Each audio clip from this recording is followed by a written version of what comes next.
कैसा हुआ नूरानी चेहरा, काली जुल्फे रंग सुनहरा, तेरी जवानी तौबा तौबा रे दिलरुबा दिलरुबा दिलरुबा दिलरुबा दिलरुबा।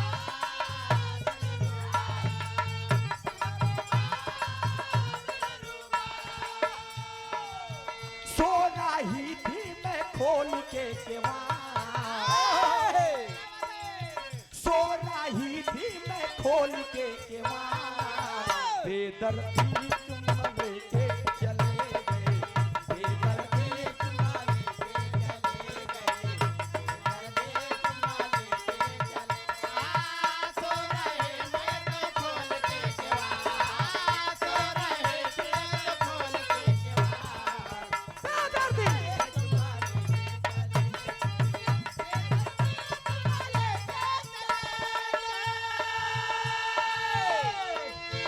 तू तो हमके बड़ी साली लाइन बाई, तू तो हमके और हमके, तू तो हमके मुआ देले बारू, तू तो हमके मुआ देले बारू, तू तो हमके मुआ देले बारू। रुख से पर्दा रुख से पर्दा हटा देले बारू, रुख से पर्दा हटा देले बारू,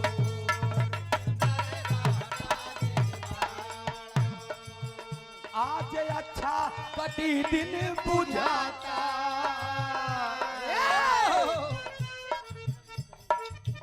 आज अच्छा कटी दिन बुझाता, काहे भो रहे मुस्कुरा देले बारू, भो रहे मुस्कुरा देले बारू,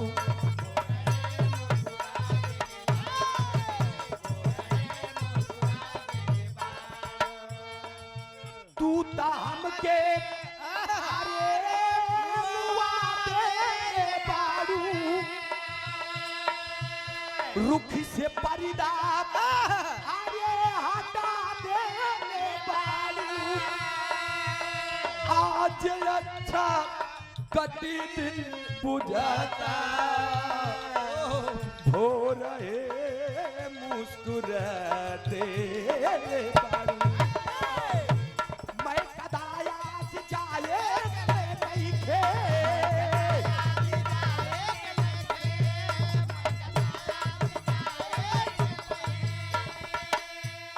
मैं कदा ठीक है पे मैं कदाया जी अरे जाए नहीं खे,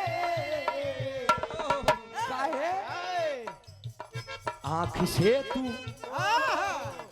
आँख से ही पिला देले बारू, आँख से ही पिला देले बारू,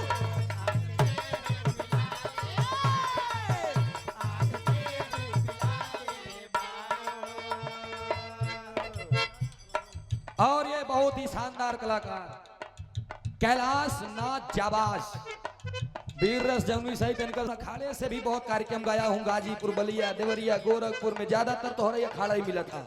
लोग इसलिए सोचते हैं कि इलाहाबाद का एक लड़का है जिसका नाम सूरज यदुवंशी है और वो देसी चीज हो कि हमारा लोग वाला जौन रेला था रेलवे करा था, जौन अपन रेला था वो हम लोग जानी नहीं पाई। तो मसाला रखे चाहिए हमेशा। भैया की तरफ से हमारे 100 रुपया पुरस्कार अपने छोटवार भाई के दे के हमार सम्मान करे हैं। बताइए 100 रुपया पुरस्कार दे भैया के हमार नमस्ते बा। एक जोरदार ताली बजा करके सम्मान करिएगा। बिरहा के जाबाज कलाकार हैं। हमारे बाद एक गाना ये गई ही और ये नन्हे यादव जी कुसुमपुर की धरती से ये सब बिरहा के मर्मज्ञ श्रोता हैं। आजा बिरहा सम्राट लालजी लहरी उस्ताद आज इस दुनिया में नहीं रहे और अनीता राज जी का कार्यक्रम आप लोग कुसुमपुर में करवाए थे 10 साल पहले जब हम एक लोकगीत 2 लोकगीत जानत रहे तब। तो नन्हे यादव जी की तरफ से ये 51 रुपया का पुरस्कार दे करके सम्मान आपने किया।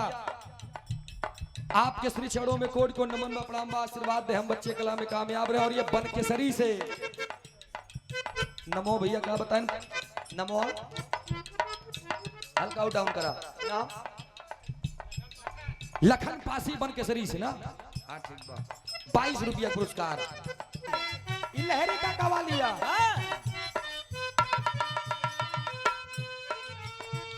फूलों सा चेहरा तेरा,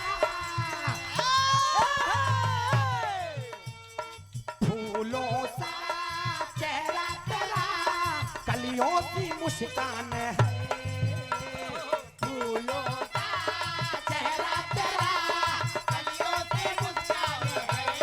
जय हो महाराजा। फूलों सा चेहरा तेरा, कलियों की मुस्कान है।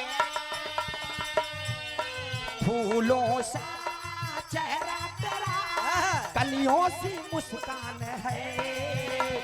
रंग तेरा देख के, रूप तेरा देख के, कुदरत भी हैरान है। रंग तेरा देख के,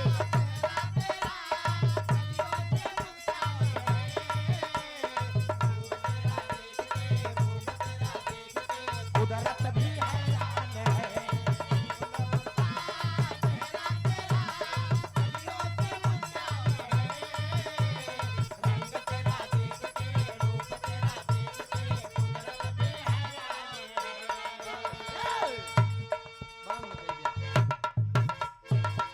बहुत सुंदर विरह है। आप लोग सुना गिरजा भोज। माई पार्वती शंकर जी बतावा जब सतयुग से दुल्हन दुल्हा से चोरी कर